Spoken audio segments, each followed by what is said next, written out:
President Trump has given himself a new job title. It is the guardian of the Hormuz Strait. He is the guardian angel, so he says, and he is going to blockade the strait from anything we don't like, and he's going to provide guardian angel status for everybody we do like, and that everything is going to work out fine with that. And oh, by the way, we have blockaded the Strait of Hormuz from the other side, and what could possibly go wrong? There's also some new information coming out of Russia. President Putin has made a statement overnight, along with some other comments from the United States in light of the untimely death of Senator Lindsey Graham. We're going to talk about all that today. And, man, we have a great one to talk to about. We have back Scott Ritter with us again, who is a veteran Marine Corps intelligence officer, former United Nations weapons inspector, is one of the most sought-after military analysts in the business. And we have him today. Scott, welcome back to the show. Well, thank you very much for having me. Well, listen, great to have you here, but let's just jump right in. This we were actually on the air already this morning when President Trump posted this. We were talking to Professor Morandi from Tehran, so he broke the news to him at the same time. But this one really was interesting. The Hormuz Strait, President Trump declares, is open and will remain open. With or without Iran, we are reinstating the Iranian blockade, so named because it is only stopping Iran ships or customers from entering or leaving. All other countries will have fair and open use of the strait. The USA will be, from this point forward, known as the guardian of the Hormuz Strait. And then we get into the loan shark stuff. But as such, as a matter of fairness, we will be reimbursed at the rate of 20% on all cargo ship. President Trump never wants to miss a chance to even theoretically get some money. Interesting, the Iranians and their fees were somewhere around 1 or 2%, but whatever. President Trump goes up to 20. First of all, just on the efficacy of this and the reality, what say you? Well, first of all, let's just be realistic here. If the United States could have taken control of the Strait of Hormuz, we would have done so in the 39-day war that we fought and lost. I also heard President Trump make threats to Kharg Island. If we could take Kharg Island, we would have taken Kharg Island back in the 39-day war, which we fought and lost. People need to understand that we didn't win that war. We survived that war. We didn't suffer strategic defeat, but all of our goals and objectives, none of them were achieved. Iran, on the other hand, emerged stronger. They survived, first of all, after being, we were told that they were going to go away. They proved that their military resilience and sustainability was greater than ours. We're the ones that ran out of ammunition, not the Iranians. We ran out of air defense weapons. We ran out of long-range precision strike weapons, and we didn't have a solution, and we still don't have a solution. But the problem is the president has a political problem. This Iranian thing's not going to be solved militarily. It's going to be solved politically. And one of the problems he has is Strait of Hormuz. Iran has put in this Strait of Hormuz oversight agency. It was supposed to be a collaboration with Oman, but there was going to be a transit fee charged. Again, the percentages would have been reasonable compared to Trump. This was politically unacceptable for Trump. Trump tried early on to make a play for profit sharing, saying we could go along with this if we were a part of this, but the Iranians said no. So what's happening right now, because again, this is my assessment, Trump can't allow this conflict to slide into full-scale war. First of all, we already tried that and we lost. Nothing's changed in our favor. We don't have enough ammunition at all. Whatever stocks we put up will give us a week or two of surge capacity, and then we run out like we did last time, and we'll be in the same problem. The other thing, too, is, J.D. Vance said, the memorandum of understanding was just a ploy, straight up ploy to buy time for us to get the oil stocks back up. Trump admitted, it's amazing. We have one of the more honest presidents we've ever had, because he at least sometimes refuses to tell a lie because he's incapable of the kind of moderation one would expect from a normal politician. But he said, we had to sign the MOU because we were running out of oil. It was going to be a catastrophe. We had no choice. That sort of acknowledges that we lost the war, at least in the short term. But how do we get the oil? So we bought time, we got oil flowing, got the tanks back up, but they said, we're going to wait and see. Well, now we're waiting and see. He needs a political solution to this. And what he needs is the Iranians to come up with a compromise arrangement where there's a profit sharing for the United States. Now, I said from the very beginning, this would be one of the smartest things the Iranians could ever do, because it would decouple. The Iranians are probably smarter than I am, because they understand that, you let the camel's nose under the tent, and next thing you know, the camel's in the tent. And if you let the United States get a piece of the Hormuz thing, you lose control over it. and they want full control over it. But this is a gambit on the part of Trump. He's trying to create this is the art of the deal. He's coming in with a counter bargain, and then he's coming in saying that, this is the price you're going to pay, believing that the Iranians will not be willing to pay the price militarily and will be looking for an outlet. Remember, the Iranians are looking for an outlet. Trump isn't doing this based upon pure ignorance.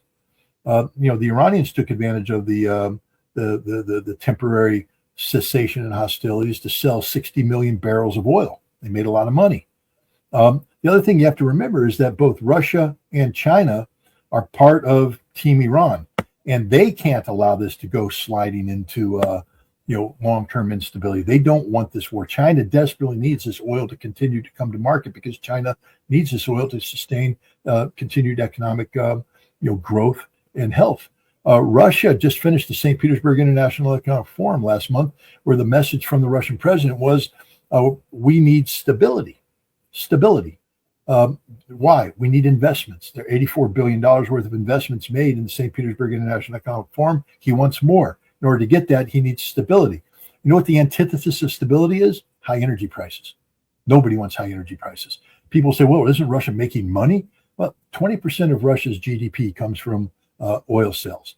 But there's 80% of the GDP that's dependent upon investment and growth. So the driver here isn't energy. It isn't energy. The driver here is stability. And so Russia doesn't need this instability. This instability is bad for Russia. And so Trump knows that high energy prices are bad for China, bad for Russia, and they'll both put pressure on Iran. So Trump's hoping that pressure will lead to some sort of compromise agreement. But what Trump doesn't understand is that Iran can absorb, and China and Russia can absorb more pain in the long term than we can. The Strait of Hormuz is shut down, but see, we're operating under the premise that 70% of Saudi oil production, which is the big player in the game, has been rediverted to Yanbu and coming out through the Bab el-Mandeb Straits. And the shutting of the Strait of Hormuz does not impact this. Well, except something happened today. The Saudis just bombed Sana'a airfield in Yemen, and the Houthi are basically probably going to shut down Bab el-Mandeb. Dmitry Medvedev, the former president and current deputy chair of the Security Council of Russia, has called the Strait of Hormuz Iran's atomic bomb, but he called the Bab el-Mandeb Strait Iran's thermonuclear weapon. If that gets shut together, the Strait of Hormuz, the depletion of global energy will be precipitous. And Donald Trump's going to find himself in the exact same situation he was when he said, I had no choice but to sign the MOU. So this is a big gamble played by Donald Trump. Why? Because he's desperate. We don't have a military solution. There is no military solution. The 18 targets we hit last night are jokes. We're out of targets. We're just striking things we don't even understand. We don't know why we're bombing them. The Iranians don't know why we're bombing them. Right. They're having zero impact on Iran's ability to wage this war. Take a look at the targets struck by Iran. Everybody knows why they're bombing them. They're very effective in their strikes. And over the long term, the Iranians are going to degrade America's military infrastructure in the region, degrade the infrastructure of our allies. And if we choose to escalate to energy targets, they'll eradicate the energy production capacity of the, there they are bombing Sana'a. Do they think that there will be no cause-effect relationship here? The Houthi will respond. And the most effective way of responding is to take down the Bab el-Mandeb Strait. I can't promise that that's an outcome. I'm just saying that is a possibility. Yeah, I actually heard from another source I have that was in Tehran earlier today. A Western reporter said he was told by some Ansar al-Islam members that is something they're given serious consideration to, but they said they may not use it just yet. They want to hold that card for like a decisive play, but it's definitely in their hand. You said that there was no military solution to here. Now, there is some of late that have said, no, actually there is. And one of them was General Wesley Clark, who last week said, hey, you know what? Let's go take the Carter Island, man. I know we talked about that before and didn't do it, but hey, we can use that as leverage against them and hold it hostage was the phrase that he used. Now, I'm asking you this specifically because you can see on the screen here, as a Marine, you see that there was 70,000 Marines landed at Iwo Jima, 180,000 in Okinawa in 1945, 1944. And then you look at the size of these two islands here. And do we have that many Marines to employ against it today? Let's first of all look at that part. No, we don't. I mean, this is absurd to even bring these two. I don't know why Wesley Clark did this. It's curious. He should probably look at a map. He should probably consult a Marine. To get to Keshem Island, you've got to go through the Strait of Hormuz. Take a look at that long coastline. That long coastline is backed by mountains. Those mountains are riddled with missile launchers. You just need one missile to hit one amphibious warfare. There's a reason why General Berger, who was the former commandant of the Marine Corps, told the Marines, I think in 2019, that we, as a Marine Corps, we have to stop being married to legacy systems like large amphibious shipping, because we put all our resources in one basket. That may work in old school, where you could park a ship off the coast and get the landing party ashore. But now that ship will be struck 100 kilometers offshore by precision missiles that we don't have a defense against. And the closer we get, the more risk we run. We have to shoot those ships through the Strait of Hormuz, to get to Keshem Island. And remember, it's not just about landing them and getting out, unless we want to replay Guadalcanal. Hey, Wesley Clark, talk to a Marine about Guadalcanal. We'll tell you what happens when the U.S. Navy cuts and runs and leaves us without supplies. It's not a good feeling to be abandoned on an island. So you want to put Marines on Keshem Island, knowing that the Iranians can shut down the Strait of Hormuz logistical lifeline anytime they want to, and those Marines now will be left hanging. Plus, we don't have enough to occupy the island, which means we'll be in constant battle. And again, look at a map. Wesley, I wish I could help you, pal. Look at a map where Okinawa is. Tell me where the Chinese mainland is from Okinawa, how far away it is. It's pretty far away, right? But now imagine the Chinese mainland right up tucked against Okinawa with long-range artillery and other systems able to come in and bombard Okinawa. Do you think that changes the dynamic of the battle a little bit, Wesley? Because it does. It changes everything. Keshem is too close to Iran. Keshem will be under continuous fire suppression from the Iranian government, from the Iranian forces. No landing force will succeed. It will be hit from the very beginning. It will be cut off from logistics, and we will have to withdraw. And I don't even want to talk about going to Karg Island, because we got to get past Keshem Island to get to Karg Island, again, with the sustainability issues. Let's say we somehow magically, boom, because, I think President Trump's been watching too many computer games, and we game the system and put our amphibious ready group right there in the Persian Gulf, and we land a Marine battalion landing team on Karg Island. Well, let's stop looking about Iwo Jima. Let me bring another island in called Koh Tang Island, May 1975. We put a battalion landing team on Koh Tang to try and, because we thought there were U.S. sailors from the Mayaguez. There weren't. There were 300 to 500 Khmer Rouge dug in. We got the snot kicked out of us. Read the battle. It didn't end well for the Marine Corps. 8 out of 11 helicopters that on the initial landing party were shot down or so heavily damaged they couldn't be reused. We lost, scores of Marines dead, Marines on the beach, Marines in the water, swimming for their life. In the end, we were compelled to do a nighttime evacuation under fire because the Marines were in danger of being overrun. Marines who don't panic under fire left 3 Marines behind. We left an M60 crew behind because of failure of leadership. We failed to count them all in because it was so confusing, because they're under fire, we're in danger of being overrun. And those 3 Marines were later captured and executed by the Khmer Rouge. It's a moment of shame for the Marine Corps. Do we really want to replay that scenario? Because that's how Karg Island will play out. We will try to put a Marine battalion landing team there. We will make initial successes. We're going to lose more people going in than it's worth. It's going to be impossible to reinforce, and we're going to have to make a desperate move to get them out. Why would we do this to begin with? Wesley Clark, with all due respect, doesn't know anything about what he's talking about. If you want to talk about Marine Corps stuff, talk to a Marine. Yeah, but that's what we're doing here today, and you've proved why.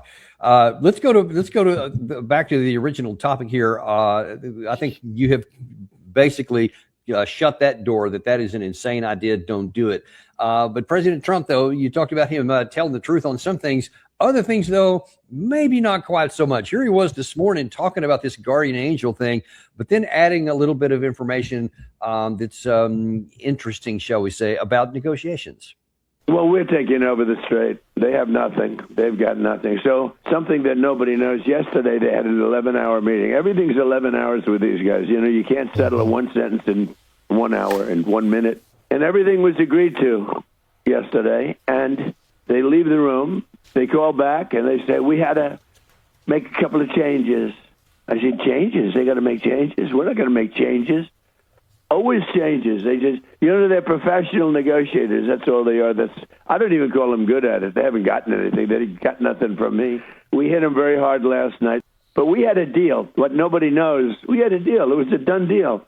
And then they broke it. They always break it. We've had 10 deals with these people, and we're gonna keep the Strait, and we'll probably run it. We'll become the guardian of the Strait, and we should be reimbursed for that. When we do that, we're going to be reimbursed because the other nations are very wealthy. They're on our side. So what do you make of this claim that 10 times we had a deal? And last night on a separate interview, he said, yeah, we had a complete deal, and then they totally walked away from it and changed it. Do you say that's true? Oh, he's a liar, straight up liar. Now, he may not understand that he's lying, but that's the scary scenario. Yeah, I'd like to hear Professor Mirande's thing. Maybe he answered this, but the notion that the United States is in direct contact with the Iranians is an absurd notion. I don't believe that there's direct connectivity between the American negotiating team and the Iranian negotiating team, which means whatever is being done through an intermediary. Trump, the Iranians have often said that he is negotiating with himself.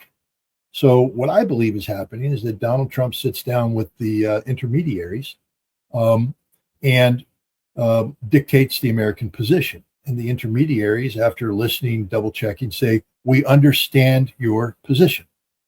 And Trump says, that means they agree. No, it doesn't. It just means that we hear you. But now we got to go talk to the Iranians. And they come back and they say, well, the Iranians have some things. And Trump's like, well, wait a minute, we had a deal. You didn't have a deal. You had a deal with yourself. That's it. But there's no deal with the Iranians. Look, the Iranians have made their position from clear from day one. And they haven't yielded on anything, nor will they yield on anything.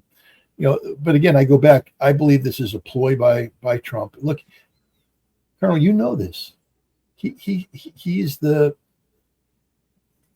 master of hyped up rhetoric. He's been saying stuff like this from the very beginning. How many times have we won the war? How many times have we eradicated him? Everything's working masterfully. It turns out we didn't bomb anything. I mean, we blew up some stuff, but the Iranians didn't blink. They were rebuilding stuff immediately. They have a plan for everything. I told people this. The Iranians were ready for this war. They had evacuated anything of value from sites before they were blown up. And then just a matter of pouring concrete, laying brick, and you got a new building. Same thing with bridges. Bridges will be repaired. That's just the way it is. Trump is being lied to by his military people, or what is, I believe, a possibility. He's just a master of chaos. Because there's a player in here, there are two players in here that maybe we're not, that the media is overlooking. And those are China and Russia. We're in a race right now.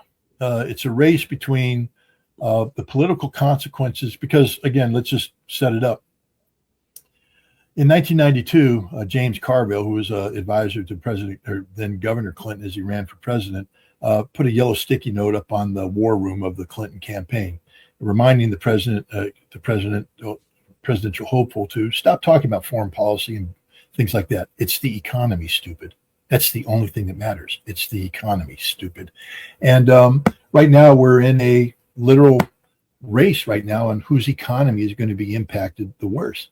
Can the United States starve China? Now, before people say, well, no, obviously they can't. Understand this. Trump admitted that, he signed the MOU because we were out of gas, out of oil. J.D. Vance said, yeah, well, the MOU is only good until we get our stockpiles up to where we want them.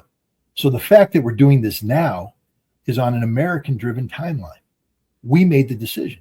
Trump made the decision to act now, which means that he has picked a calendar moment that he thinks can achieve objectives. Now, he's been wrong in the past. I'm not saying this is a guarantee of success, but I think that the amount of oil that's been set aside to stabilize, the American economy has been, put on one side, and the amount of oil China needs to stabilize their economy and to grow is out there. And we believe we can outlast the Chinese.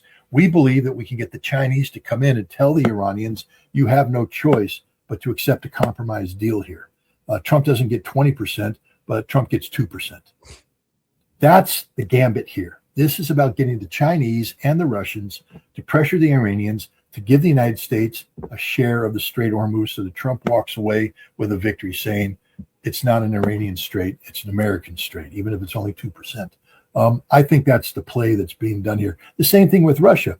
Again, Vladimir Putin is looking for long-term stability. The most destabilizing environment for investments in Russia is high energy prices. Well, that combined with continued Ukrainian drone attacks, but we can talk about that later. Those are diminishing, and Russia's got that under control. But the high energy prices, that's bad investment climate. And Russia has long-term strategies that are contingent upon growth scenarios, and growth scenarios required stability. And so I think the United States is also betting on Russia putting pressure on Iran to accept some sort of compromise deal to get the strait opened up with an American finger in the pie. That's the game I think is being played right now. And let's look at the Iranian side of this, because they seem. And Danny, we have some a breaking post, should we say, from Arachi right here. Okay, so he said, the president is absolutely right. Whoever provides secure and safe passage to commercial vessels through the strait should be compensated for this service. Iran has always been the guardian of the strait and will remain so forever. 20%, of course, will be too much, will be fair. So now we got a price war going on. We're saying, hey, we'll do it for 2% instead of his 20%. We'll see how that's going to work. But even before he said this, that I think it's interesting. It shows the media, the battle that's also being waged at the same time. Earlier today, after President Trump made this initial statement, the Iranian not foreign ministry, the military spokesman came on to give his view of what Iran thinks about Trump taking control of the strait. We will under no circumstances allow the United States to interfere in the management of the Strait of Hormuz, and we will not allow it to do so. The armed forces of the Islamic Republic of Iran will deal forcefully with any disruption to the passage of commercial vessels and oil tankers by the invading and pirate U.S. military outside the route designated by Iran, and without the permission of the armed forces and the powerful actions of the Islamic Revolutionary Guard Corps and the Iranian army in recent days are evidence of this claim. The leaders of the countries in the region are warned that any cooperation with the United States and any logistical support for that country's invading military will be regarded as war against Iran's sovereignty and national security. And if the war spreads across the region, the flames of war will engulf all the countries of the region. You talked about President Trump maybe trying this gambit of saying all this stuff so that he can put his finger on the scale and maybe get some agreement. But it sounds like the Iranian side is saying, yeah, no, we're not going to play that game. And there's some credibility to his argument. He said there, if you want to play games with that, we have demonstrated that we'll attack ships that don't come through with our permission. And the fact that in this last one here, he just said other countries, the fact that even Oman, some of their territory was hit in the last strike shows that Iran is nobody is off limits for them if they feel like their interests. So the big question is, if it's a gambit, who's going to come out on top, the Iranian side or the Trump side? Well, I mean, first of all, we're talking about politics. So, a political victory may not look like an economic or military victory. We have to keep that in mind. It's essential for Donald Trump to be able to say that the United States has attained a modicum of leverage over shipping. There's a path. I'm not. First of all, I agree with the Iranians. They're in the stronger position, but I do believe that the United States is prepared to drag this thing out until there is pressure on the Chinese economy, and that the Chinese pressure will then be felt by the Iranians either directly or indirectly through Pakistan, and also on Russia. And Russia will also pressure. The Iranians have they've said this is under Iranian control, but we know just prior to this. The reason why they bombed Oman is that the Omanis broke the agreement. The Omanis were supposed to have set up a southern route through Oman, and then there's the Iranian route. But everything was supposed to be coordinated through Iran, and there were supposed to be fees collected. And the United States had gone into Oman and was trying to play a game for politics purposes to get ships going through there that were going to bypass the Iranian control mechanism. And Oman went along with it, and the Iranians view that as betrayal. But let's go back to the Oman. The concept of Omani-controlled southern corridor. Right off the bat, while it has to report to Iran and has to pay fees to Iran, it's an Omani-controlled corridor. That's a deviation from what the Iranians just said when they said now it has to be total control. So right off the bat, there's a potential for at least going back to that agreement. And then rather than Trump having a deal with Iran, which isn't going to happen, Trump has a deal with Oman, where Trump gets a percentage of the Omani take of the fees. This is the kind of scenario here. It doesn't change anything. Iran is still in 100% control realistically, but it gives Trump the ability to say, I got something out of this. Now, the average American will look at it and say, what did you really get? The answer is nothing. But he'll be able to say, great victory. America now has leverage on the strait. I'm just hypothesizing here that is a potential path because it's the only thing that makes sense. I mean, Donald Trump's coming with an absolute position. The Iranians have come with an absolute position. And this is going to be linked to which side folds first based upon it's the economy, stupid, the economic pressures. And Trump is gambling that Iran will be placed under pressure from Iran to achieve a compromise solution. And a potential compromise solution would be something that I outlined, something that gives Donald Trump a superficial, finger in the pie while Iran retains actual control. Whether that'll happen or not, I don't know. As we both know, this could change dramatically with the if the Houthi decide to shut down the Bab el-Mandeb. That accelerates timelines in a way that may not have been. It certainly could. And even without that, though, you talk about it's a gamble. I think that's the best way to put it, because theoretically it could potentially have some success, but the chances seem awfully low. And President Trump was aware of just how high the stakes are in this gamble about 2 weeks after the signing of the MOU.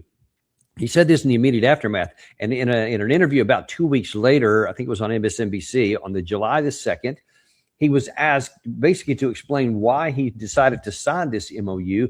And he said there's a certain president in the past he did not want to be like. I've been the best president in the history of Israel. And they acknowledge, and by the way, in Israel, I think I was at 99% or something. But Joe, you can't let Iran, whether it's Israel, the Middle East or not, you can't let Iran have a nuclear weapon. I always said, I don't want to be a president with a depression on his resume. I don't want to be Herbert Hoover. Of almost all presidents, and some have been bad, some have been good, very few have been great, but I never want to be Herbert Hoover, because Herbert Hoover was the president that probably took us into the Great Depression, the greatest depression, led the whole world there. So, I mean, if this thing doesn't get open soon, who look at the reserves China has. Look at what Iran can do on its own, because it's self-contained on so many things. Who's got the better ability to endure? And then, better question maybe, who is the most vulnerable that can't stay vacant very long? Are you concerned about that outcome, about a depression? Of course, I'm concerned about it. I mean, before we came on air, we were talking about where I was this past week. I was down in Washington, D.C., visiting my daughter and her husband, who just gave birth to a beautiful baby girl. And we're doing planning for the future, bank accounts, et cetera, that will come to maturity when it's time to go to college. But all this planning, they just bought a home. We're talking about equity and how that, how they can, down the road, sell, reinvest equity, get a bigger home, to deal with a growing family. All of this is contingent upon economic stability here in the United States. None of these plans reach fruition if we go into a Great Depression. The viability of sustained employment is a problem. The value of the dollar, all the economic factors, go into free fall. I'm extraordinarily concerned about this. This is why I pay a lot of attention to this. And I don't believe the United States has a strong hand. But again, we have to understand where Trump is coming from. He's not coming from a position of strength. We lost the war. No other way to put it. We lost the war. And now he's trying to renegotiate an outcome or negotiate an outcome premised on the political notion that we won. He's trying to sell victory to the American people. But you can't put lipstick on that pig. We lost the war, and we lost it badly. economically especially. This is why he said, I had no choice but to sign the MOU.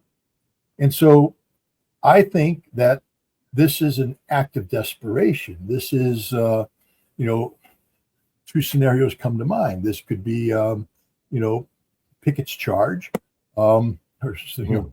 People understand what happened there. Longstreet's desperate bid to break the Union center. But when it failed, that was it. Lost. It could be, what was it? The Yamamoto, Japanese battleship that sailed sortied out of Japan to try and take on the American fleet off of the Philippines. Got sunk coming out there because it just couldn't survive. A big battleship looked good, unable to finish the fight. This could be the German, Battle of the Bulge, sending the troops in a desperate bid to break through to get to Antwerp, take the fuel, and break. None of them had a snowball's chance in hell. This could have been Custer at Little Bighorn. None of these had a snowball's chance in hell, and yet the leadership of each respective side made a decision that this is what we're going to do because we have no other choice. We are losing. We have lost. We have to take this gambit now because there is no other alternative. What we're seeing here is an act of desperation on the part of President Trump. Absolute desperation. Scott, it's one thing for President Trump, who has no military experience at all. All his experience was in real estate and television, so he knew all those kind of things. He knew nothing about foreign policy, military affairs, et cetera. But it's another thing when some of these fiction or fantasy ideas may become. And I just talked to you about Wes Clark a second ago. Well, there's another one, former General McKenzie, who also has some ideas that doesn't seem to accept that this is a lost cause.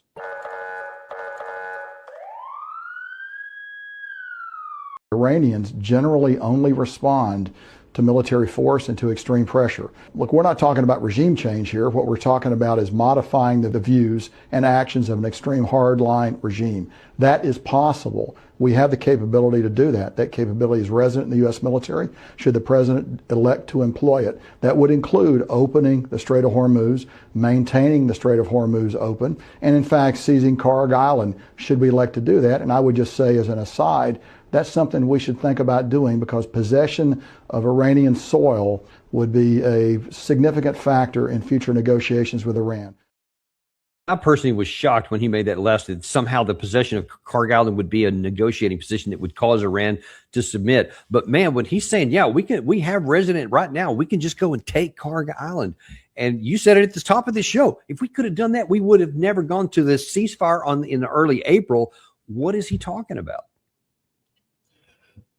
Generals, it's interesting now because normally you see this with Strategic Command. A lot of the generals who command Strategic Command who did nuclear war planning and were preparing to fight nuclear wars. And while they're the commanders, they're like, the United States has a robust nuclear deterrence, but if needed, we will be able to engage decisively against any threat and prevail.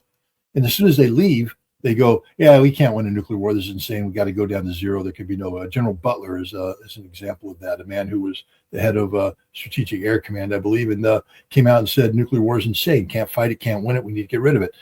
Very rarely do you get a former commander going, yeah, that's a good idea. Let's have a nuclear war. They walk away from it. But here we have a case where McKenzie, I believe, was a CENTCOM commander, and he knows the area. Normally, and I believe right now that the reason why we didn't take Karg Island is that the people who are CENTCOM commanders responsible for signing on the dotted line said we can't do it. The bottom line is Mr. President says take Karg Island. Can't do it.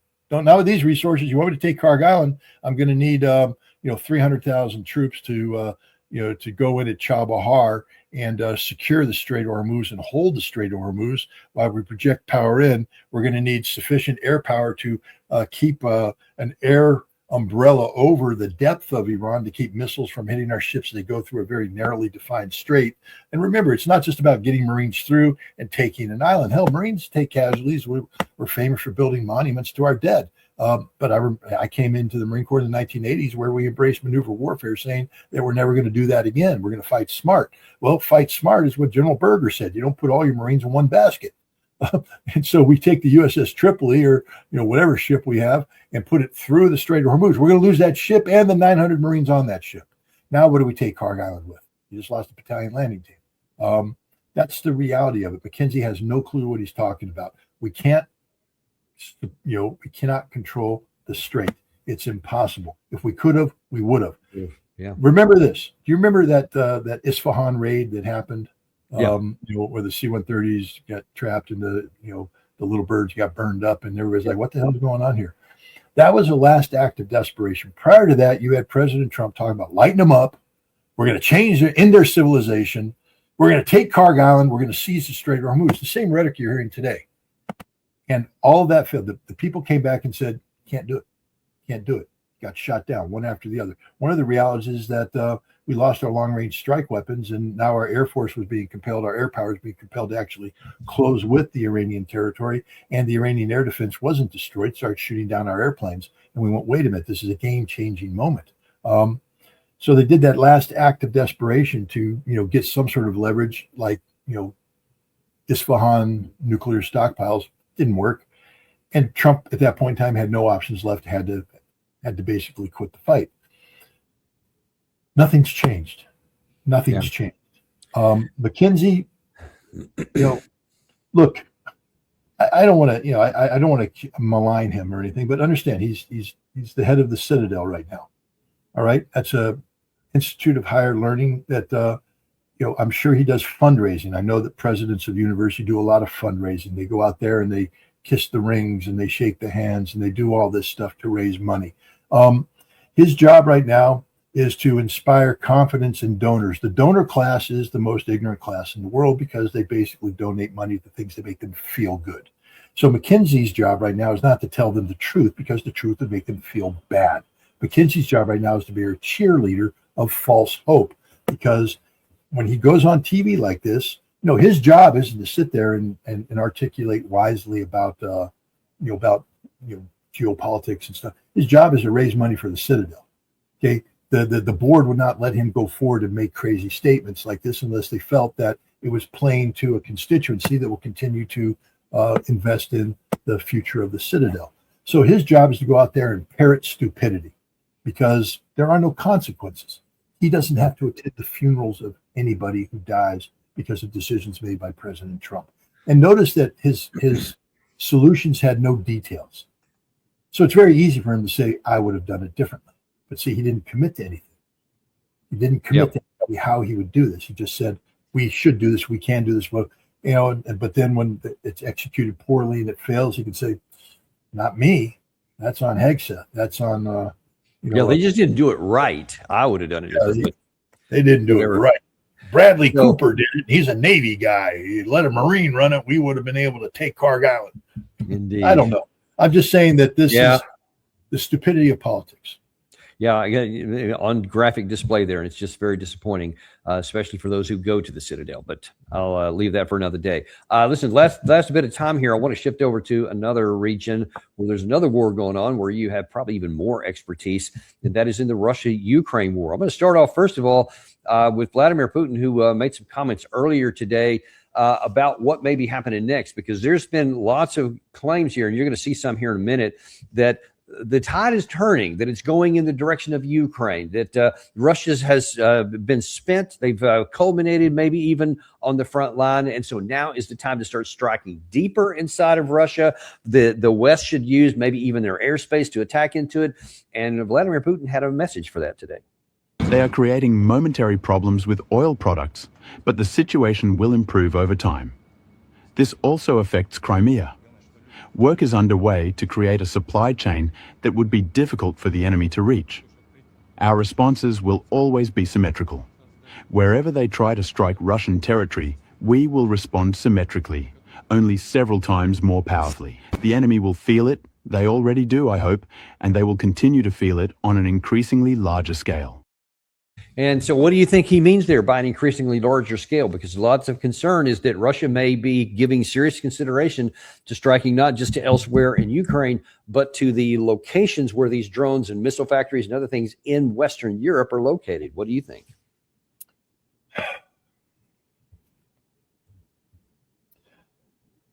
Vladimir Putin is in the business of winning this war, but winning this war in a way that benefits Russia long term. And we know this because he said, I'm not looking for a ceasefire because it's a temporary solution. We need to address the root causes of this conflict, or else we risk the inevitability of the conflict reemerging 5 years, 10 years down the road. That's not long-term stability. Russia needs this war to end finally on terms acceptable to Russia. The root causes of the conflict have to be addressed. This means that the current Ukrainian regime will not be in power. Zelensky will be dead or driven, arrested. Syrskyi, Zaluzhny, Budanov, all these people, they have very short futures.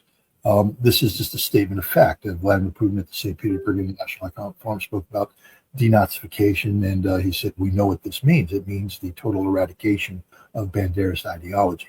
And Russia's not on a timeline, though. There's never been a Russian calendar. There's never been a moment where Russia says, we have to do this by this date. That's been a Western thing, the pressure on people like me to come up with calendar dates. That's not a game Russia plays. They deal with objectives. Russia, I will just tell you, I just came from Russia. I was in the Donbass. I was in Zaporozhye. I couldn't go to Kherson because of drone activity. Very dangerous. Crimea was cut off. The Shamgar Bridge had been blown up. Couldn't cross it. To pretend that it's not a serious situation is ludicrous. The city of Melitopol was out without electricity and water for days. Gas stations were shut down, sandbagged up because of the danger of Ukrainian drones. This is real. The Highway of Death was called the Highway of Death because it's littered with the carcasses of vehicles and civilian vehicles, cars, trucks that are being struck by Ukrainian drones. My convoy on the way out was struck by Ukrainian drones. It's real. I mean, there's no doubt about this, but there's no panic on the part of the Russians. They have the situation 100% under control. We need to understand that this environment that we have, this information environment, is a ploy on the part of the West. It's information warfare being orchestrated by British intelligence, American intelligence, in coordination with Ukrainian intelligence, supported by the Europeans. The goal and objective is to create the impression in the lead up to the 20 September State Duma elections of Putin's weaknesses, Putin's frailty, that Russian victory is not inevitable. In fact, Russia could lose this, that the Russian economy isn't going to thrive. There is a depression. There's going to be an energy crisis.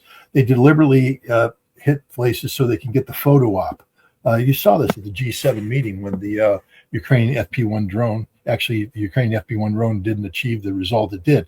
What happened is an FP1 drone was coming in to strike the Moscow refinery, and a Pantsir surface-to-air missile came under it, and it was the Russian Pantsir missile that struck the oil tank, blew it up, and the lid flipped in the air. And everybody goes, "Ooh, Ukrainian drone attack!" Nah, that was Russian air defense. The Ukrainian drone hits with a 60 kilogram warhead. It goes pop, that's right there. Boom! That is the Russian air defense missile hitting the tank. It's not a Russian drone, a Ukrainian drone. And the thing is, that tank fire was put out, and there's nothing else to. This was a non-event, literally a non-event. It causes a hiccup. It causes the Russians to have to do certain things in terms of banning the sale of diesel globally, so you can maximize diesel availability in country in time for the harvest. People don't talk about that, but diesel is something that the combiners use. Also for the trucks, for things of that nature. But there is gas. The Russian gas reserves today are the same as they were before. Russia just doesn't want to eat into their gas reserves. The gas lines that you see in every place but Crimea, they don't exist anymore. They'll happen. They'll blow up a refinery in Samara. They'll know exactly which, because each refinery is linked to a Russian company that's linked to distribution centers, so they know which gas stations receive the refined product. And then they just sit there and they wait. And next thing you know, there's a line because there's a limitation. The Russians haven't made the adjustment yet. And so there's no gasoline coming in. There's a line of people waiting for gas, and people take pictures of it and they go, "Oh my God, the Russians are in panic." Come back 3 days later, the line is gone. Why? Russia reallocated resources. The gas is there. The crisis is over. And that's what's happening right now, is a reallocation. This is an information operation designed to make Russia look weak. It is causing temporary inconvenience for Russia. Russia has to make the adjustments, but Vladimir Putin is literally not panicked. at all. Now let's flip it over, because this is about Ukrainian drone war, drone dominance. We're told the Ukrainians are just doing everything with drones. Hell, they best drones in the world. The problem is that that's just not the case. Ukrainians are having great success because they are flooding the zone literally with tens of thousands of Western provided drones. And when you come in with mass, and much of these drones have good technology, AI terminal guidance, they use Starlink connectivity to make it hard to jam. So there's going to be successes, and they are enjoying successes. But when I spoke to Dmitry Rogozhin, he's the former CEO of Roscosmos, and he is the ring swarms of drones for the second consecutive day. I was in Moscow when that happened. Swarms of drones. The Russian people just, it's Mielich. That's just a loose change. It's nothing. There was no panic, nothing. The Russians will adjust to this. Moscow doesn't look like that. It's absurd in the extreme. But Rogozhin was sitting there talking about, some of the Ukrainian, initiatives, American-backed. For instance, the Hornet is a brainchild of Eric Schmidt, the former head of Google, who funded it, created the company that puts it out there. The Hornet problem has been resolved. The Starlink connectivity, Starlink sectors are shutting down right now. Let's not talk about it. They don't want to talk about it. They want to talk about the reality that Russia has a solution to the Starlink problem, and that solution is being implemented. And the Ukrainians at this juncture don't have anything to offset it. They'll come back, that Rogozhin predicted. They'll come back with mesh technology, basically it's internet connectivity that'll allow the Ukrainians to do some operations deep. The Russians already have a solution to that, and they're working the solution out, building it. I was in the Russian drone research centers talking to them about this solution. They're talking about their production plans. It's just a matter of producing to scale, getting it deployed to the troops that need it, and it's done. This drone war is something totally different. It's very dangerous, very bloody. The Russians talk about how effective the Ukrainians are. They have a lot of respect for the Ukrainians. The Ukrainians are inflicting casualties, not 25 to 35,000 a month. That's just crap. But they're killing people, hundreds a month. There's no doubt about it. The Russians are taking casualties. The Russians are killing 25 to 35,000 Ukrainians a month, however, and that's real. The Ukrainians know it. They're running out of manpower. The Ukrainians are surging in drone forces. They are unable to build enough infantry forces. And when they do, they send them on futile counterattacks where they get slaughtered. So the Ukrainians have a tactic called the drone wall. They come in and they'll forward deploy these drone attack posts, and they'll just flood the zone with drones. The problem is they're flooding the zone with drones where the Russians have ISR overwatch, intelligence, surveillance, reconnaissance overwatch. Here is where the Russians have an AI advantage. They're better at this than anybody in the world. We've been focusing on AI, on text analysis, ChatGPT, and things of that nature.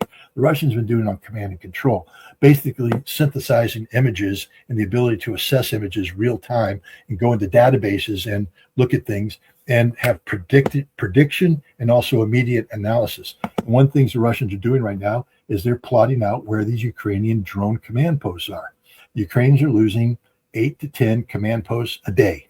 Each command post has 10 or more drone operators. The drone operators take 4 weeks to get the basic training, another 6 months to become good at it. And the Ukrainians are losing 80 to 100 drone operators a day. 80 to 100 drone operators a day are being lost by the Ukrainians. This is the reality. So even when the Ukrainians get a drone wall put up there, that drone wall is immediately vectored. There's a unit in Russia called Rubicon. Read about it. Even the Ukrainians acknowledge when Rubicon shows up, it's over. Because Rubicon comes in and kills all the drone operators. That's what Rubicon does for a living. And all the Ukrainian drone operators are dying, and they're hard to replace. The technology that everybody's relying upon. New York Times just published an article talking about, a secret German factory somewhere in southern Germany producing these high-tech German drones with AI and all this stuff. Well, read the article. It's not a secret German factory. It's Helsing SE. We know the drone they're producing, HF-1. The thing about the HF-1, and 4,000 were provided by the Germans in 2024. About 2,000 were attempted to be used in 2025. The rest are in the warehouse. The Ukrainians refuse to use it. The AI doesn't work, and there's a very high failure rate on launch. What does that mean?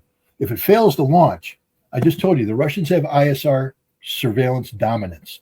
That means they're looking at AI is looking for any deviation, instantaneously picking up a deviation and then targeting it with Fab 500s, Iskanders, you name it. So the Ukrainians are good at finding windows of vulnerability in the ISR link. So they will have a period of time where they can leave their cover, assemble their drone, prepare the drone, launch the drone, and get back. Because what you don't want to be is seen. If you're seen, you're dead. This is why they're losing so many, because the Russians are seeing them as they launch their drones. So if you have a drone, you come out, you've timed it. You're going to assemble it. You're going to power it up. It's got AI that's a little bit more complicated. Fails to launch. You're now in the middle of freaking nowhere. I mean, exposed. You might get another shot. Recycle, fail to launch. 75% failure to launch rate. Wow. Those Ukrainian drones are destroyed and the operators are destroyed. The command post is destroyed. That mistake cost a dozen lives. And this happened over the Ukrainian special forces who operate these things will literally not use these drones. Now there's a new drone, the XF2 or something of that nature, an X-Wing drone that, again, people like Gilbert Doctorow are selling as, this is high-tech German cutting edge stuff. It's an analog of the Russian Lancet, which was available early on in 2022. It's the same thing, but worse because, again, it doesn't work. The Ukrainians will not use it. Ukrainian Special Forces says we don't want it because failure to launch means instant death. If the thing doesn't work, Colonel, you've heard this about the AK-47, the M16. I mean, everybody loves the M16. Hell, I loved it on the rifle range. I was an extra high expert every time I shot because when that M16 is clean and I point and I aim, it hits what I'm shooting. Wow, it's wonderful. Wind blows, dust comes in, jams. I'm dead. Meanwhile, the AK-47 gets thrown in a river, has gravel and dirt and mud sludge through it, and they wake it, shake it, chamber, and shoot, and it shoots every single time. The Russian drones work every single time because the Ukrainians have ISR too. They have Russian intelligence. They have American intelligence looking for these things. But when the Russians find the window of vulnerability, they come out, load, launch, get back in. They're safe, and now their drone goes in and kills. Russia is winning the drone war, and if you're winning the drone war, you're winning the war. This is why Russia is advancing. Scott, they're only advancing a couple kilometers a day. I mean, how could a snail could advance further than the Russian? Well, a snail doesn't have to fight through the gray zone of drone death. This is the reality. There is a gray zone. For a Russian unit to advance a kilometer means that it has already advanced 20 to 30 kilometers or more through a gray zone of death. That means that the Russians have to achieve drone dominance over the gray zone and then project that drone dominance onto the Ukrainians, which they're doing across the entire battlefield. There's not a single place on this battlefield where the Ukrainians have the strategic initiative. Yes, they launch counterattacks. They go, they punched 10 kilometers deep into the Russian lines. No, they didn't. They punched 10 kilometers deep into the gray zone, and then they all died. And then the Russians came in, swept up, and kept advancing. This is the reality of the war on the front lines. Russia is winning, dominating, prevailing. The Ukrainians don't have a solution. They're out of infantry. They were trying to replace it by throwing 80,000 drone operators in there to get the drone wall, but they're losing 80 to 100 of them a day. They're irreplaceable. The drone factories, meanwhile, what Putin talked about, you hit us, we take you out. Lindsey Graham was just in Kiev. He's passed, but there was a photograph of him smiling, holding a Ukrainian drone. Hey, I got a drone here. Look how good I am. I'm wonderful. That factory no longer exists. Now, it's probably because somebody on Lindsey Graham's team made a mistake or the Russian AI looked at the photographs that Lindsey Graham published and was able to identify through their photo database exactly the place where this was. But they took it out. It no longer exists. All those drones that were being built, all of them stacked up, they're gone, ladies and gentlemen, finished. And that's not the only drone factory that's taken out. Every major drone factory in Ukraine is being taken out as we speak. Think about it. You want to build a Patriot assembly plant in Ukraine? Yeah. 2,000 square feet of new construction. You don't think the Russians are going to take that? See that, right. Russia is destroying the totality of Ukraine's industrial infrastructure. There's nothing that can replace it. This is the reality. Yeah, and the last one I want to talk about here because I'm out of a little bit out of time here. The world wanted to ask you, but I'm going to go ahead and show you this one. Oh yeah, there's the infamous one of the last. I think that's his last picture ever seen. Not something that'll go down well in history. But speaking of Lindsey Graham, Michael McCall, Representative McCall, was kind of trying to give a not pep talk, say something nice about him. But he's going to now says, I'm going to take what he was going to do and we're going to carry it forward to the demise of Russia. We were planning to introduce a sanction bill together this coming week. I will still introduce that bill. The Senate will. And I think in his honor that we owe it to Lindsey Graham to pass that tough Russian sanctions bill. I have to say also, the NATO summit had a big impression on Ukraine. Zelensky was very upbeat because two things happened there. One, President Trump agreed to these licensing agreements so that Ukraine can build their own interceptor, Patriot interceptors, to take down the ballistic missile threat, which is their biggest vulnerability right now. But secondly, I think most importantly, the morale boost. As I was on the front lines, the morale boost to the troops, who are, by the way, Martha, winning now. Who would have thought that 4 years ago, that they'd be winning the war 4 years later? But also the political will of the Ukrainians and President Zelensky walking out of that meeting. That was a game changer. A game changer. And McCall was on the front lines, and the Ukraine side is winning. I probably don't need to ask, but I'm going to give you the chance anyway. What do you say to that? Horse hockey. I think that's a term that we're allowed to use. Horse manure, cow dung. He's Texas, I think he's from, so he'll understand these terms. He's a liar, straight up liar. The licensing agreement isn't going to happen. First of all, there's only one missile that has a chance of shooting down an Iskander-M, and that's the PAC-3 MES, I think it is. Ukraine will never assemble that. Hell, we have trouble assembling here in the United States. We're talking about pumping up the production rate from 600 to 2,000. We don't have enough parts. We don't have enough seekers. We don't have enough anything. So the idea that we're suddenly going to divert all this, subcomponent capacity to Ukraine to watch it get blown up by a Russian counterstrike is absurd. There will be, we may ship some Patriot MES missiles to Ukraine. They'll be blown up before they get put into operation. But the missile that they're looking at is a PAC-2 GEMT, sort of an improved PAC-2. It can't shoot down the Iskander. It can't shoot down the Kinzhal. It can't shoot down, the Zircon. It can't shoot down. Nothing can shoot down the Oreshnik. So it's basically going in to shoot down some cruise missiles, and that's it. Right now, Germany has a licensing agreement to produce these missiles in Germany. The first missiles should come off the production line by the end of this year. The best Ukraine's going to get is to get Germany to divert some of this production to Ukraine. But again, these are missiles that don't solve the operational problem. The problem is Iskander-M's. Ukraine has nothing to shoot down an Iskander-M. They will never shoot them down. The problem is Zircons. They can't shoot them down. The problem is Kinzhals. They can't shoot them down. They're not going to get the weapons to shoot them down. And the thing is, Zelensky knows this. He was sat there. Trump blew some smoke at him in Ankara, and Zelensky smiled. But now Zelensky's running around in a panic saying, you need to follow through on this. We need these missiles. And he's realizing that in best case, if everything works properly, you're not even going to be able to turn ground for, a year or more. I mean, the licensing alone, there's just steps that by law have to go through, quality control checks and things of that nature that just aren't in place. Not going to happen. The German facility was broken ground on 2022. It's now 2027, and they may produce a missile by the end of 2027. That's 5 years. You might be able to accelerate this for Ukraine for like 3 years, but that's it. And that means that if the war stopped today and everything was allowed to happen, Ukraine wouldn't be able to assemble a missile for 3 years. Zelensky realizes that's not good enough. So now he's running around and, McCall, a morale booster. This is devastating for the Ukrainians because the Ukrainians that understand they've been abandoned, that they were lied to. Zelensky's starting to panic. And that goodwill that Trump had towards him, because Trump is a very shallow man, that goodwill will dissipate the moment Zelensky starts to call him out and say, you promised me something and you're failing to deliver. Trump's going to say how ungrateful you are. Remember that Oval Office meeting that took place back in August of 2024? Or 2025, you're going to see that again. This is absurd. McCall's a moron. He's an idiot.